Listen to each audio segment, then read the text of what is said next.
Bismillahirrahmanirrahim. Assalamualaikum warahmatullahi wabarakatuh. Alhamdulillah wa binasa'in wa lamudin wa wadin wa ala alihi wa ajma'in. Pada kesempatan kali ini di mata kuliah pemahaman strategik dan pengembangannya pada ruang kolaborasi kali ini, kelompok PPL SDN 053 akan menjelaskan tentang topik yang disediakan untuk menanggapi terkait beberapa kasus yang terjadi di ruang kelas. Kelompok kami beranggotakan 4 orang, yaitu ada Teh Agustin, Teh Putri, Kang Ginanjar, sama saya Pramuja Pangestu. Nah, nantinya Teh Agustin akan menjelaskan kasus 1, Teh Putri menjelaskan kasus 2, Kang Ginanjar menjelaskan kasus 3, saya sebagai moderator dan juga sebagai memberikan kesimpulan dari semuanya. Nah, untuk pembahasan itu saya memberikan kesempatan pada Teh Agustin, Teh Putri, dan Kang Ginanjar untuk membahas kasus-kasus yang telah disediakan di LMS. Untuk kasus pertama ialah pertanyaannya, bayangkan jika Anda adalah seorang guru matematika di kelas 7. Saat ini Anda hendak menyampaikan materi mengenai matematika, yakni mencari nilai rata-rata ataupun mean.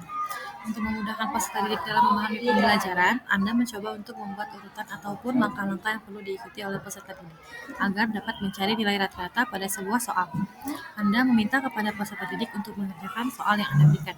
Hasilnya, peserta didik mampu mengerjakan dengan benar sesuai dengan langkah yang telah Anda siapkan. Beberapa saat kemudian, Anda meminta kepada peserta didik untuk mengulangi soal yang sama tanpa melihat urutan pengerjaan, dan peserta didik mampu mengerjakannya dengan baik. Pertama, menurut Anda, apa yang membuat peserta didik mampu mengerjakan soal dengan baik pada percobaan kedua tanpa melihat urutan ataupun langkah pengerjaan soal? Untuk pembahasan kasus 1 ini, pada percobaan kedua, peserta didik mampu mengerjakan soal dengan baik tanpa melihat urutan-urutan ataupun langkah-langkah pengerjaan soal. Hal ini karena mereka telah menginternalisasi konsep dan pemahaman tentang cara menilai rata-rata. Hal ini mengindikasikan bahwa peserta didik telah mencapai tingkat pemahaman yang lebih mendalam tentang materi tersebut. Metode yang diterapkan dalam kegiatan seperti ini adalah metode pembelajaran berbasis pemahaman. Metode ini menekankan pemahaman konsep matematis. Metode ini juga menekankan pemahaman konsep matematika yang kuat daripada sekadar mengikuti langkah-langkah tertentu. Dalam konteks ini, teori yang relevan adalah teori konstruktivisme.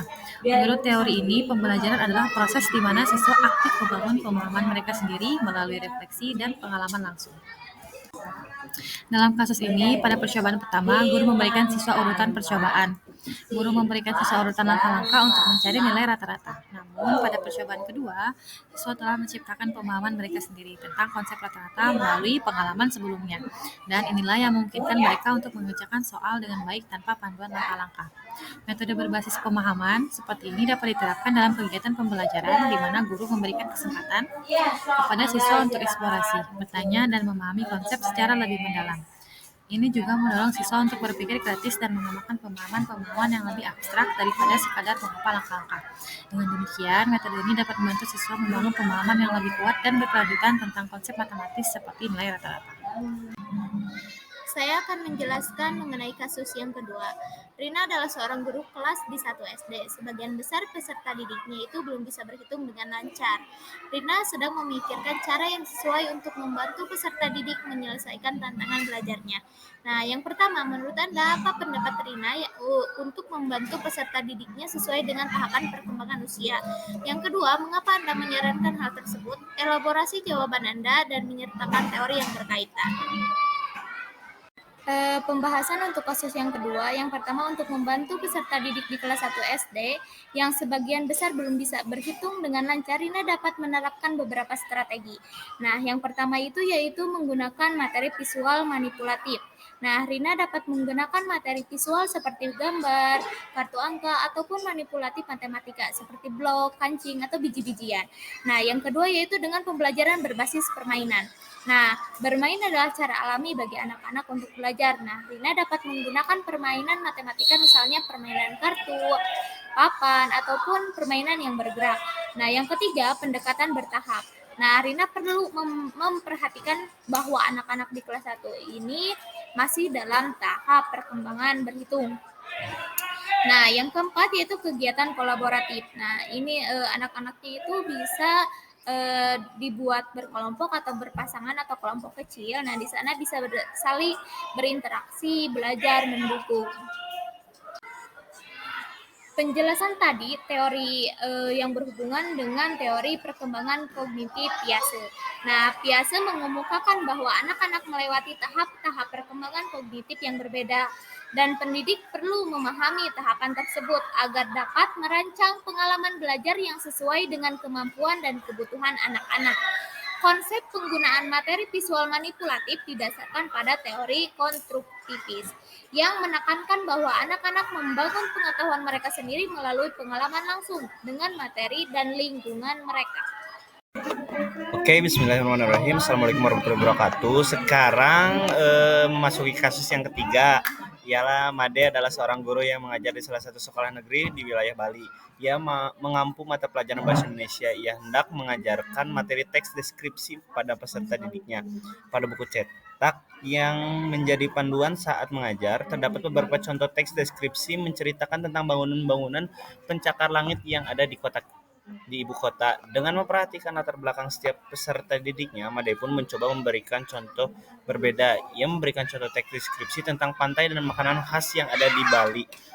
Nah, dari kasus yang ketiga ini ada beberapa pertanyaan yang akan kita coba jawab, yaitu yang pertama tentang menurut Anda apakah pertimbangan dan keputusan Made sudah sesuai? Mengapa demikian? Kita akan menjelaskannya di slide selanjutnya, serta prinsip apa yang Made gunakan dalam kasus tersebut. Elaborasi jawaban Anda dengan menyatakan teori yang berkaitan. Untuk slide selanjutnya, saya akan menjelaskan tentang pertanyaan yang pertama.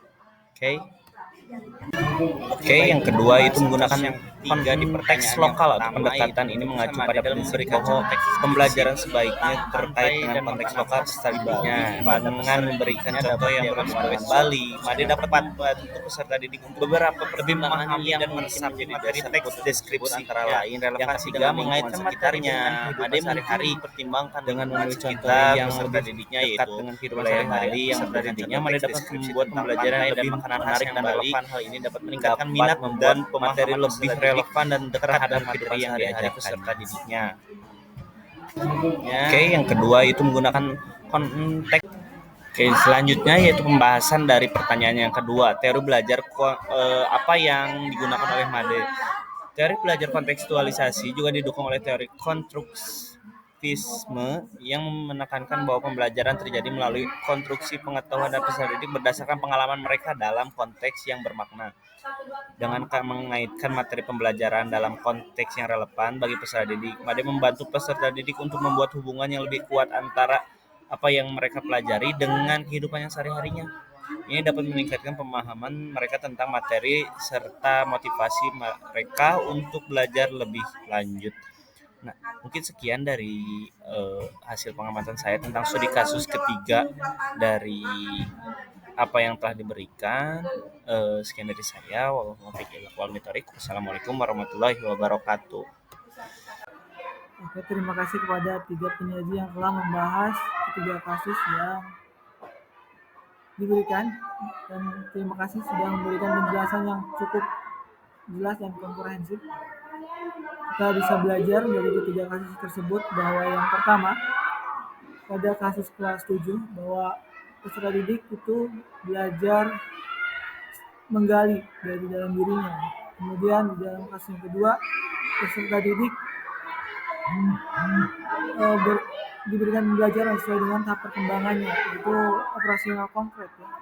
Kemudian juga bermain atau belajar sesuai dengan tahap perkembangannya, diselingi dengan bermain karena masih SD. Kemudian yang kasus ketiga membahas tentang pembelajaran kontekstual, di mana guru memberikan contoh yang kontekstual, itu tentang kearifan lokal, tentang makanan khas daerah, makanan khas pantai, dan juga kebudayaan di pantai, seperti itu.